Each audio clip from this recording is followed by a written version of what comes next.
Many books influenced culture during the 1800s, including Scarlet Letter, Moby Dick, and Life in the Woods.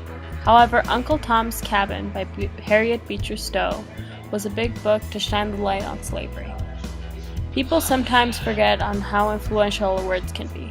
Harriet Beecher Stowe is a great example of how we can shape the lives of others, and in her situation, the life of the country itself.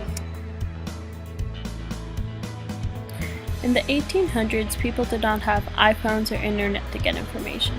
Instead, they primarily used books, newspapers, pamphlets, or signs.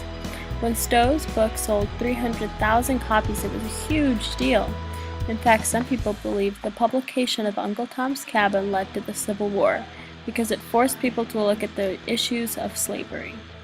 Her influence was massive. In fact, she was known as a little lady who started the Civil War. This nickname was given to her by Abraham Lincoln when he met her.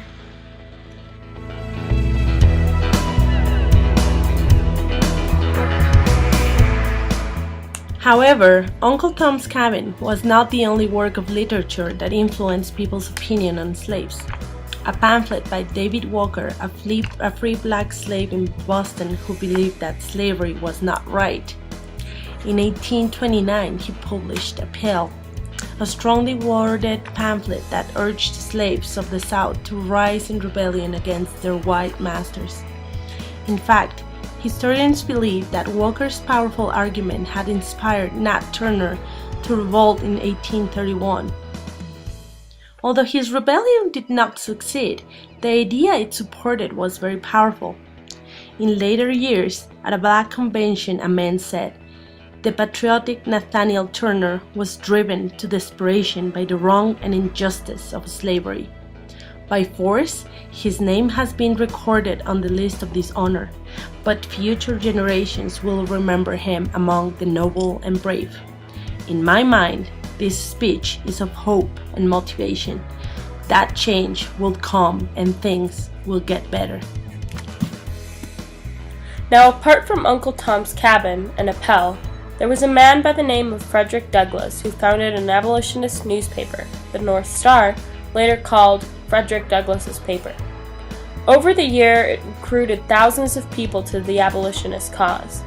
The literature in the newspaper was able to change, or at least impact, people's opinion on slavery. The thing is that not all literature changed minds. Some kept demonizing blacks. A man named Thomas R. Gray wrote, "Public curiosity has tried to understand Nat Turner's motives behind his diabolical actions. Everything connected with the rebellion was wrapped in mystery until Nat Turner, the leader of the violent and savage band, was captured." Later on, he says that Nat Turner is a complete fanatic.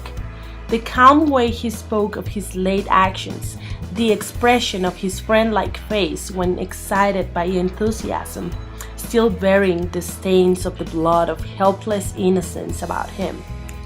I looked on him and my blood curdled in my veins. Thomas R. Gray's words during the time after Nat's rebellion were influential because he was on the winning side, so he could be biased and lied about Nat and his true nature. Although there was literature that opposed emancipation, the amount of strong literature against slavery was more impactful than the literature to the fight to maintain slavery, because it forced people to open their eyes to issues they did not know were there.